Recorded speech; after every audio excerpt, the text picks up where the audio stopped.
Hello there, Mad Mike here, and welcome back to the channel. So today we're gonna do a little something a little different, and we're gonna go back to the movie Spotlight series, since it's kind of slow for a news day.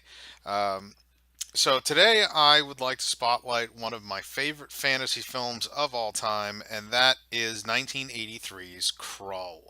Now, Krull is basically it's a cult classic.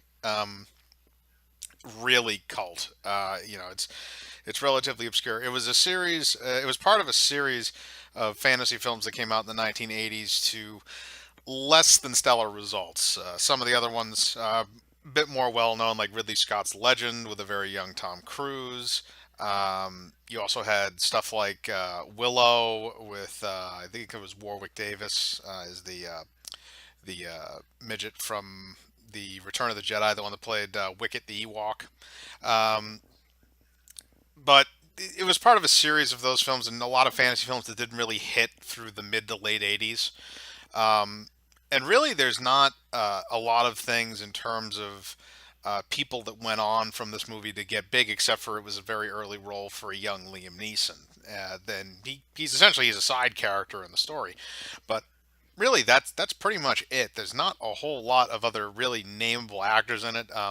The director Peter Yates, the only other really big thing that he did is he did Bullet from 1968, which is a very good cop drama with Steve McQueen. I'd recommend that film as well.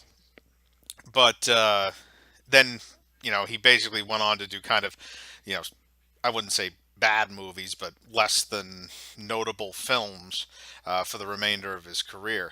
And the other shining star is that the theme for the film is done by James Horner, who, of course, would go on to win Oscars for his musical scores. And this is also the year after he had done the musical score for Star Trek II, The Wrath of Khan, and a year before he would do the score for Star Trek III: The Search for Spock. So, he was coming off some good things, and honestly, I think the music that he does for Star Trek II is amazing. That is some of the favorite music I've ever had in a Star Trek film. A lot better than Sabotage, just getting played over and over again. So but back to Krull. Now, Krull is a movie that was at the time it was released. It was branded more or less as a Star Wars ripoff. It came out in 1983, same year as Return of the Jedi. It was kind of riding that sort of thing from Star Wars. There were a lot of other films that were coming out around that time, like Star Crashed and stuff like that, where they were kind of misconstrued. Well, some of them were actually blatant ripoffs, but I think Krull was a bit misconstrued. It has some elements that you can kind of relate back to Star Wars, but overall, I don't really think that the comparison is fair because even though Star Wars is a science fiction fantasy film, it leans a lot harder on the science fiction in some cases, with the spaceships and the technology and kind of the looks of everything, and going off into space and visiting different planets and stuff like that, and the ships. It all has an extremely science fictiony feel to it. And then the fantasy stuff kind of comes in really only when you're talking about the Sith and the Jedi. But with Krull, it's the polar opposite. Krull is very much steeped. Like 99% of it is steeped in fantasy. The sci-fi elements are very few and far between. There's a place where the villain is. That's essentially like this flying like magical ship that, okay, yeah, I can kind of see the Star Wars vibe there. And then the bad guys have these little like one-shot laser spears throughout the film. So that's another thing that you can kind of relate to it. And again, it's kind of there's a lot of sword play and stuff like that because again, most of the people are very most of the people that we see in the film are carrying swords and stuff. Again, it's supposed to be a fantasy, um, but ultimately, I think it leans a lot farther on the fantasy than it does on the science fiction, and I would put it closer to something.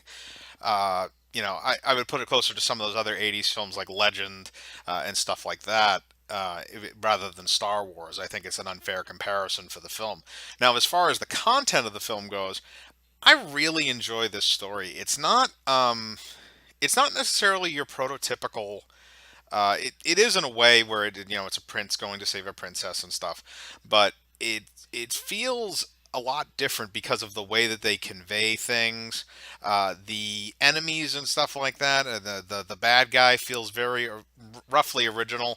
The only thing that I might take away from the film is that obviously some of the special effects, because it was made in the early '80s and it was made for a lower budget. Some of the special effects are a little, but there's scenes where you can very clearly see they're riding over a matte painting or a screen in the back instead of like a 1930s or 40s when you see people in a car and you see a background. A lot of the times that's a static background that's they're moving repeatedly in the scene. It feels a little bit like that, but again, other than those few select scenes, the movie is actually very well done. Again, the musical score is amazing from James Horner. That does the film very good. Peter Yates knows how to direct action. We saw that with the Mustang and Charger chase scene from Bullet, but he knows exactly how to direct action, and he did in this movie. There is a lot of action. It's essentially it's almost nonstop from the beginning of the movie to the end, and it really it keeps your attention.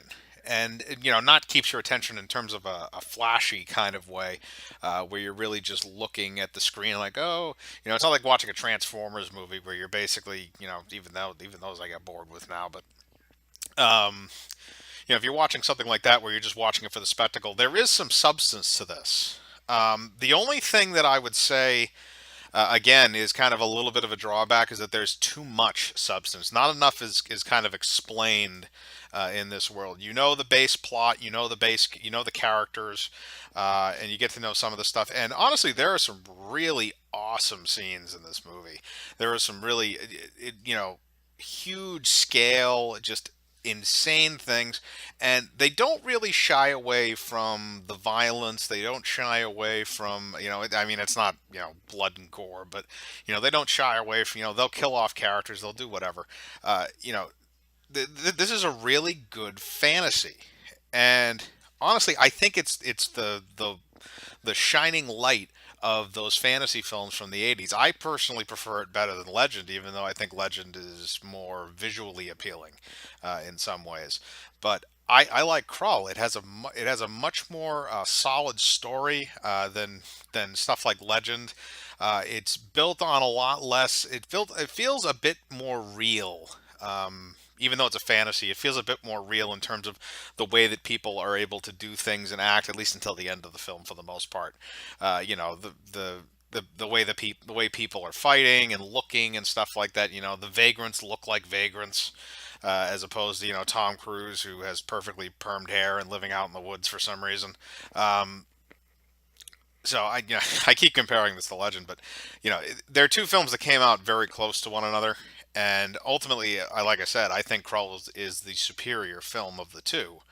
And I really feel bad that they weren't able to do anything else with the franchise. I would have been interested maybe in something like a prequel, or, maybe I know Marvel did a comic based on the movie. I don't know if they ever expanded any of the Krull universe. Like I said, unfortunately, this film was a flop when it hit theaters. Like many of those other fantasy films, it did not even make its budget back. It only made, I believe, 16 million in its entire theatrical run. And then it basically went underground until it became a cult classic when it started coming out on VHS. And I actually just got my copy this past Christmas. I managed to get my hands on a copy of it on Blu-ray, which I love, and it is such a and I can't stress this enough. If you love fantasy, you will love this movie. I guarantee you will love this movie. Uh, you know, we're not talking Lord of the Rings here. It's not that much of an epic tale, but if you enjoy relatively good fantasy stories, then this is a good fantasy story for you to watch.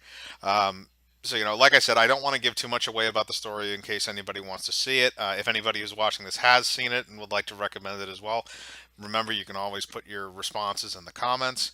And that goes too for anybody that didn't know about this film that might want to see it now. Again, put it in the comments. Hit the like button, hit the bell for notifications, subscribe, and remember, I live my life free of compromise. Do you?